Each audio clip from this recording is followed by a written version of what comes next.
Autophagy has a strange way of stealing the spotlight in every longevity conversation. This silent, microscopic recycling system has been praised as the body's secret to youth, a built-in cleaning crew that knows exactly when to take out the trash.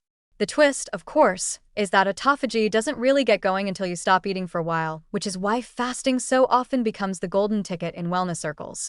And here comes the funny contradiction.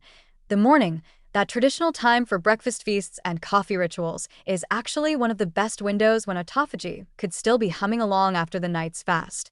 Yet the moment you bite into that croissant, the body effectively hangs up the closed for cleaning sign. Suddenly, the janitors set down their molecular mops and shuffle out of the room, while your metabolism happily dives into the new glucose you've delivered. It almost feels unfair. Studies do show that skipping breakfast can prolong fasting and allow autophagy to stretch into those early hours, which may help cells recycle damaged proteins, improve energy efficiency, and possibly support longevity. The scientific logic is compelling. Give your body more time without food, and it starts to burn through old, worn-out parts like a frugal homeowner finding new uses for broken chairs. But skipping breakfast isn't as glamorous as the research papers make it sound. On a practical level, people who ditch the morning meal often find themselves a little crankier, less focused, and sometimes more likely to raid the snack drawer later in the day. Your brain, after all, is a glucose addict. It thrives on steady energy in the morning. That's why so many breakfast eaters feel sharper, happier, and less like a zombie who's waiting for their next chance to sink teeth into something edible. This is where the contradiction becomes almost comical.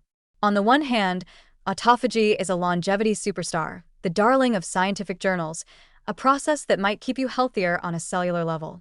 On the other hand, breakfast is the loyal old friend that gives you the fuel to actually live your life without snapping at coworkers or losing track of your car keys.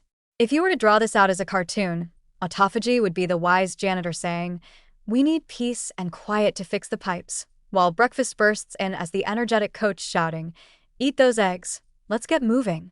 Both are right, both are valuable, and both are a little dramatic in their own way. The scientific nuance is that autophagy is not an all-or-nothing switch. It doesn't disappear forever just because you've had oatmeal. It simply pauses until the body returns to a lower nutrient state. That means you can eat breakfast most days without feeling like you've ruined your cellular cleanup for life. In fact, some studies suggest that overall lifestyle, exercise, balanced diet, good sleep, has as much influence on autophagy as meal timing. The morning fast is just one lever, and it doesn't need to be pulled every single day. For some people, experimenting with time-restricted eating, like delaying breakfast by a couple of hours, provides a comfortable compromise. For others, the mood stability and energy boost of breakfast are more important than giving autophagy a slightly longer shift. It's also worth noting that the body has evolved to be flexible. Ancient humans didn't always have breakfast at 8 a.m. sharp. Sometimes they went hungry until noon, other times they feasted early. Autophagy and metabolism both developed to handle this ebb and flow, which means that whether you're team never skip breakfast or team black coffee until noon, your body will find ways to adapt. The contradiction between autophagy and breakfast isn't really a battle, it's a balancing act. Some days you may benefit from extending the fast and giving your cells that extra polishing session. Other days you'll want to eat and keep your brain happy. So, should you skip breakfast?